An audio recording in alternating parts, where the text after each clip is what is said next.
श्री राधे। नमस्कार दोस्तों, आप सभी का हमारे YouTube चैनल में स्वागत है। मैं विजेंद्र आज आपके लिए एक और नया वीडियो लेकर आया हूँ। कुछ समय पहले मैंने एक वीडियो बनाया था जिसमें था काम क्रोध लोभ ना छूटे तो भी चिंता मत करना, क्योंकि इनका सम्यक रहना जरूरी है।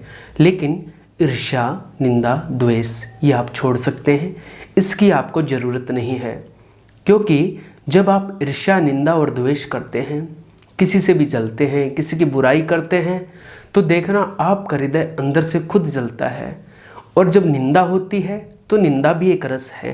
किसी की बुराई हो रही हो तो हमारे कान भाग करके वहाँ सुनने के लिए चले जाते हैं कि किसकी बुराई है, क्या बुराई है और क्या कहा जा रहा है। तो इन्हीं बातों को देखते हुए मुझे लगा, मेरे मन में था कि ईर्ष्या निंदा द्वेष नहीं करनी चाहिए, लेकिन इसे छोड़े कैसे, ये भी तो प्रश्न सामने आता है। तो इसी बात को लेके आज का मैं वीडियो लेके आया हूँ। जो कुछ मुरारी बापू से सुना उन्हीं की बातें आपके सामने रख रहा हूँ। तो आपने रामायण देखी होगी सभी ने। रामायण में भगवान राम का चरित्र है, श्री जानकी जी का है, हनुमान जी का है, भरत भाई का है, लक्ष्मण भाई का है। लेकिन एक साइलेंट चरित्र है। कौन? शत्रुघ्न। आपके अंदर अगर ईर्ष्या निंदा द्वेष है तो आप शत्रुघ्न जी का चरित्र देखिएगा। आपके अंदर की ईर्ष्या निंदा द्वेष सारी भावनाएं दूर हो जाएंगी। क्योंकि आप देखना, शत्रुघ्न जी पूरी रामायण में कुछ भी नहीं बोले हैं, कभी भी नहीं बोलते हैं। जैसा भरत ने कहा, जो आज्ञा हुई चुपचाप बिना एक शब्द बोले। कितना मुश्किल होता होगा। कभी कुछ कहा नहीं, बस स्वीकार स्वीकार स्वीकार, जो कह दिया सो मान लिया। तो आप देखना, जब राम जी वन में गए तब लक्ष्मण जी ने कहा, जिद करी कि प्रभु मैं तो आपके संग रहूँगा, मैं आपको छोड़ के नहीं जा सकता। राम जी बोले ठीक है भाई, तू साथ चल। लक्ष्मण जी साथ चले। फिर जब भरत जी की बात आई राज्य देने की, तो भरत जी ने राज्य लेने से मना कर दिया।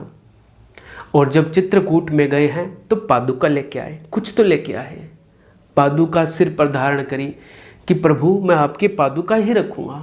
लेकिन आप देखना, शत्रुघ्न जी ना तो कुछ मांगते हैं, ना कोई याचना करते हैं, ना कोई इच्छा करते हैं। केवल और केवल परमार्थ के लिए जीते रहते हैं। तो अगर आपके जीवन में भी कुछ ऐसा ही है तो आप शत्रुघ्न जी का चरित्र देखना, सुनना, पढ़ना। हालांकि बहुत कम मिलेगा, लेकिन इसको पढ़ने, सुनने और जानने से आपकी ईर्ष्या निंदा द्वेष कम होंगे, आपके शत्रु भी कम होंगे। जब इनका नाम रखा गया तो आया है, जाके सुमिरन ते रिपुनासा, जाके सुमिरन ते रिपुनासा, नाम शत्रुघ्न वेद प्रकाशा। मतलब जिसका नाम लेने से, केवल नाम लेने मात्र से शत्रुओं का नाश हो जाए, वो शत्रुघ्न है। कितनी प्यारी बात है। लेकिन आपको काम करना पड़ेगा, होमवर्क तो करना पड़ेगा ना।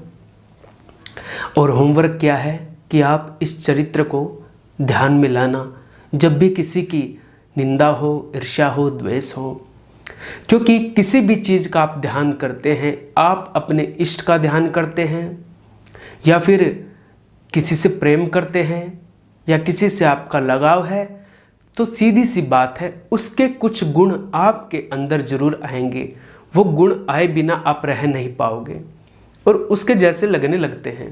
देखना कभी उसके, जिसका बार बार चिंतन हो, जिसका बार बार ध्यान हो, जिससे प्रेम हो, उसके गुण अपने आप आपके अंदर आएंगे। तो जब आप ऐसा करोगे तो आप भी मौन रहोगे। और जब मौन रहोगे तो न किसी की ईर्ष्या होगी, न निंदा होगी, न द्वेष होगी। तीनों चीज़ों से आप बच जाओगे। और ये बड़ा जरूरी है भक्ति मार्ग में। अब भक्ति न कर पाओ तो भी कोई चिंता की बात नहीं है, लेकिन ईर्ष्या न करो, निंदा न करो, द्वेष न करो। कैसे न करो? श्री शत्रुघ्न जी को याद करने से। तो ये कुछ बातें मुझे जानने, पढ़ने, सुनने को मिली, मैं आपके लिए लेके आया।